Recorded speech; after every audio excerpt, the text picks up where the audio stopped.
Sunday, 22nd June 2003. On a 6-day state visit to China, India's Prime Minister Atal Bihari Vajpayee reaches Beijing. With him is a select group of representatives, which includes India's Minister for External Affairs Yashwant Sinha, Foreign Secretary Kamal Sibal, and Security Advisor Brajesh Mishra. The Indian Prime Minister is welcomed at the airport by China's Vice Foreign Minister Wang Yi, other eminent officials, and India's Ambassador in China, Shiv Shankar Menon.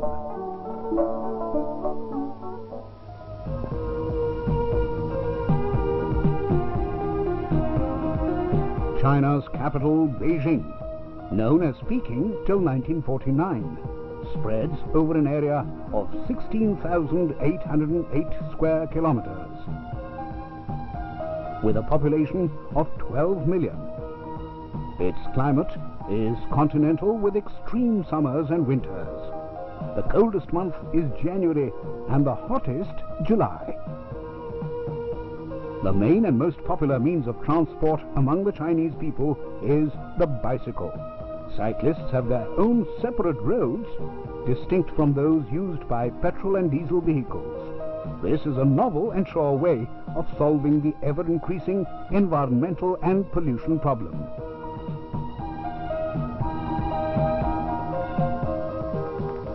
On Monday, 23rd June, arriving at the Great Hall of the People,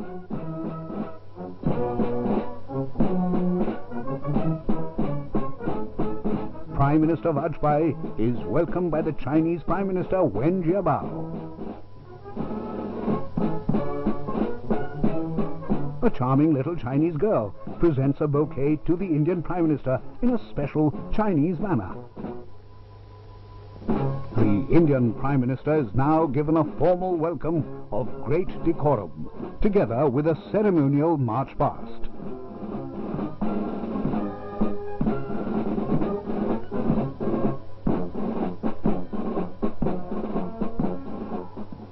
Within the Great Hall of the People is the East Hall, where the representatives of both countries start their first round of talks.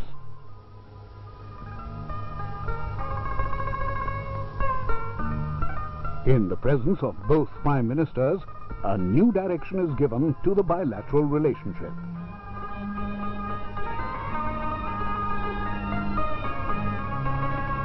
Nine agreements are signed. The signatories on India's behalf are External Affairs Minister Yashwant Sinha, Foreign Secretary Kamal Sibal, and India's Ambassador in China, Shiv Shankar Menon.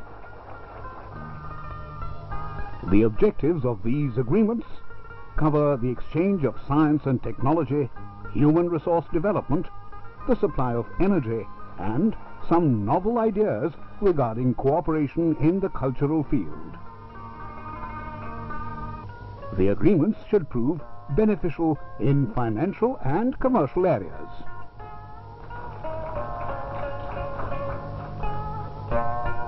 An agreement is also signed to relax visa-related regulations. This includes a clause for a commercial visa, which will be valid for 6 months. This will enable people to commute more easily and often between the two countries.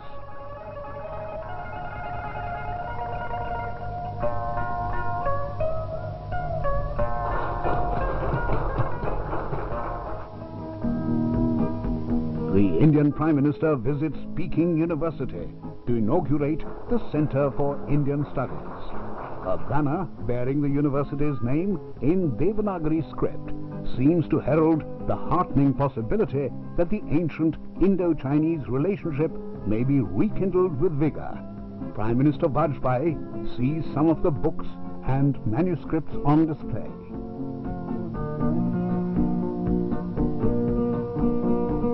Speaking on the occasion, Shri Vajpayee says, I just had the privilege of inaugurating that center and of making symbolical initial donation to its library. My government is prepared to depute 2 faculty members from India to the center. We have pledged to contribute an amount of 1 million rupees annually for the first 5 years towards its running costs.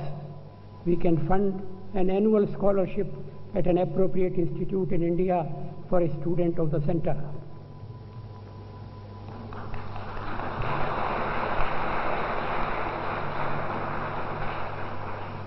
We are also offering an annual prize of a 3-week visit to India for the first-ranked student of the center.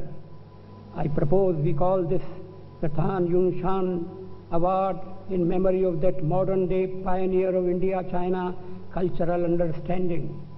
We would be very happy to extend any other form of support which the center may require. India and China have frequently reiterated their commitment to the development of a cooperative, multipolar world order. In the complex international situation of today, we have a role to play in helping to restore the authority of the international organizations which have been undermined in recent months. The India-China dialogue already transcends bilateral relations to encompass international issues such as terrorism, security, environment, and sustainable development. We have an increasing commonality of interest within the World Trade Organization and overlapping concerns on globalization. Our coordination and collaboration in various multilateral institutions is expanding into newer areas.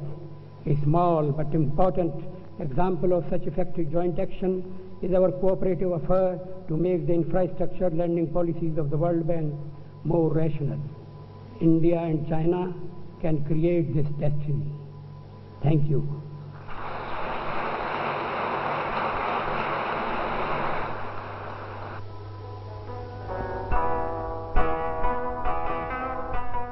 In the Great Hall of the People, the two Prime Ministers issue a joint statement. This achieves a new height in economic cooperation between the two countries. To facilitate this, economists and bureaucrats of the two countries are to form a joint study group.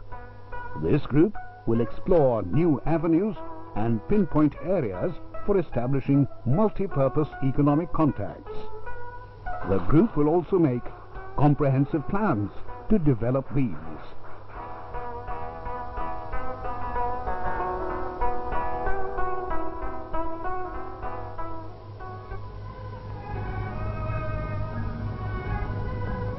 Tuesday, 24th June. Prime Minister Vajpayee meets the chairman of the Central Military Commission, Jiang Zemin. Both leaders exchange ideas in a very pleasant atmosphere.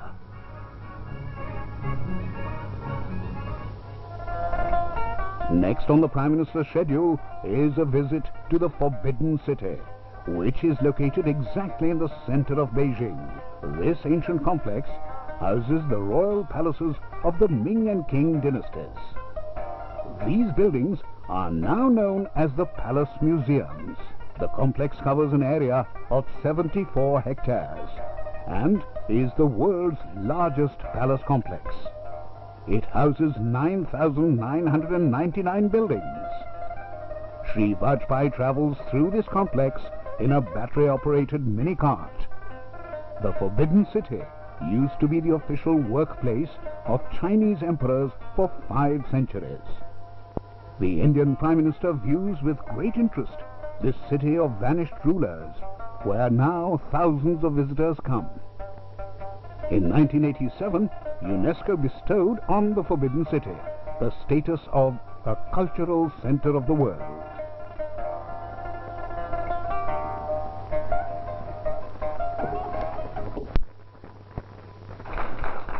Later, Prime Minister Vajpayee attends a seminar in the Beijing Hall.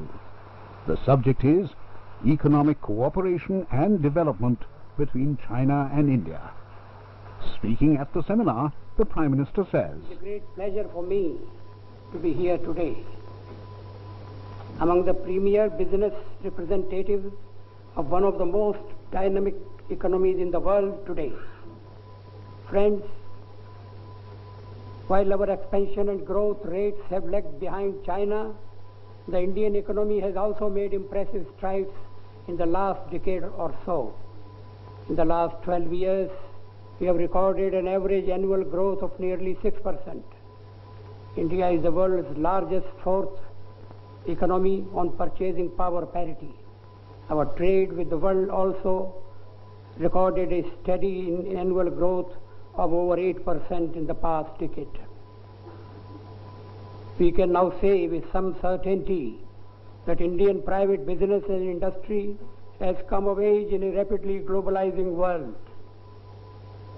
Indian companies are now acquiring brand recognition abroad in cutting-edge areas like information technology, biotechnology, and pharmaceuticals. I would only like to affirm to you that the leadership of our two countries believes in the huge potential of our economic and commercial cooperation. We are committed to create conditions which would facilitate the rapid growth of this cooperation. Thank you.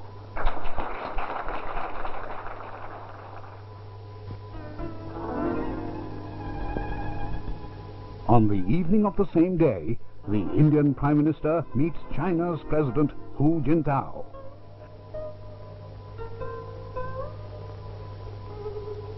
Both the leaders have a round of talks.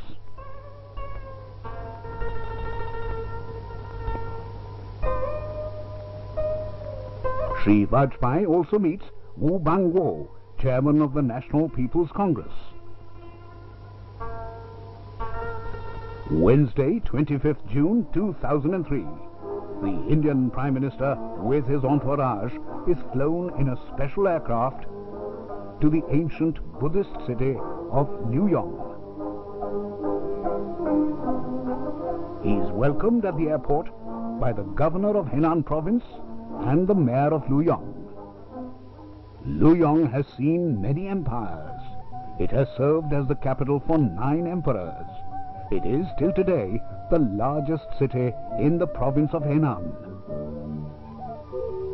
It provides a unique blend of the ancient and the modern, with big supermarkets where people of all ages come to buy a great variety of goods. The river Yi, on the southern border of Luoyang, is overlooked by the famous Longmen Caves. These man-made dwellings and places of worship run along a length of 2 kilometers on both banks of the river. Prime Minister Vajpayee makes a tour of the area. These caves have about 100,000 Buddhist carvings and statues dating back to around 493 AD. Shri Vajpayee is fascinated by a 17-meter-high statue of Buddha.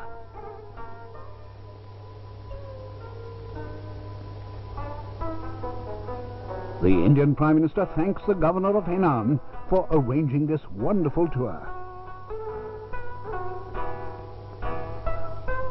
The governor invites the Prime Minister and his party to lunch.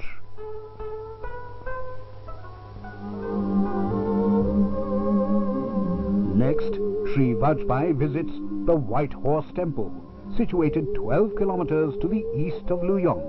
In the year 67 AD, during the rule of the Han Dynasty Emperor Yangping, 2 Buddhist monks from India, riding 2 white horses, brought the first Buddhist books from India to China.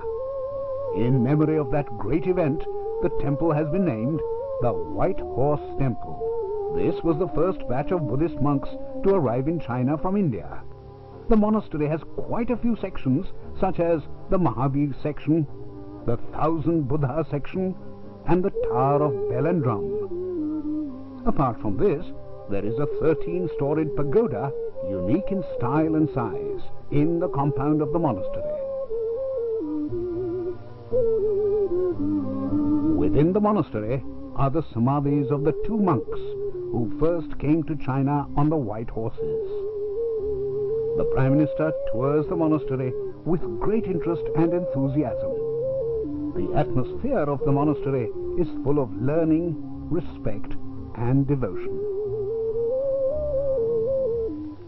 The Prime Minister reaches Shanghai the same evening. He is welcomed here by the Vice Mayor Yang Xiaodu.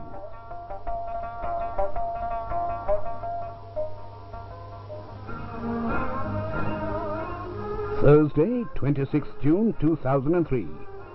Shanghai is a place with a history that can be traced back 5,030 years. Today, it's a modern city, renowned as the mirror of China's economic development. Efforts are on to enable Shanghai to reach the very top in the 21st century. It aims to become an internationally acclaimed production and service center. The Oriental Pearl TV Tower is one of the tallest structures in Asia. Its height is 468 meters. 11 television channels use this tower for their transmission. The tower is itself a tourist attraction, since it is undoubtedly an architectural wonder. The Prime Minister has a spellbinding view of Shanghai from the space cabin that is set at a height of 350 meters.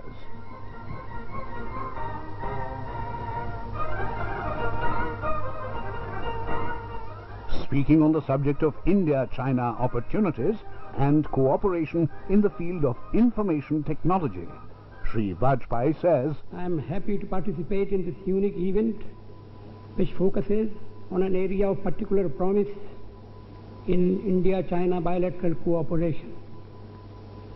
It seems especially appropriate to hold this function in Shanghai, which is both a showcase of the economic transformation of China and a hub of its technological development. The Chinese IT industry achieved a total volume of over $25 billion last year in hardware alone. What is perhaps less well known is that China's software industry has also been surging ahead. China is the third largest market in the world for personal computers and is expected to be in second position by 2005. By that time, sales of personal computers in the country are expected to reach 80 million. Both our countries face the challenge of a digital divide, from regional imbalances in access to technology. India has launched an ambitious program to ensure IT for all by 2000 with a major national campaign for universalizing IT-based education at all levels of the education pyramid. The two governments can only give policy and infrastructure support to this endeavor. Indian and Chinese businessmen and industry have to take up this challenge. Thank you.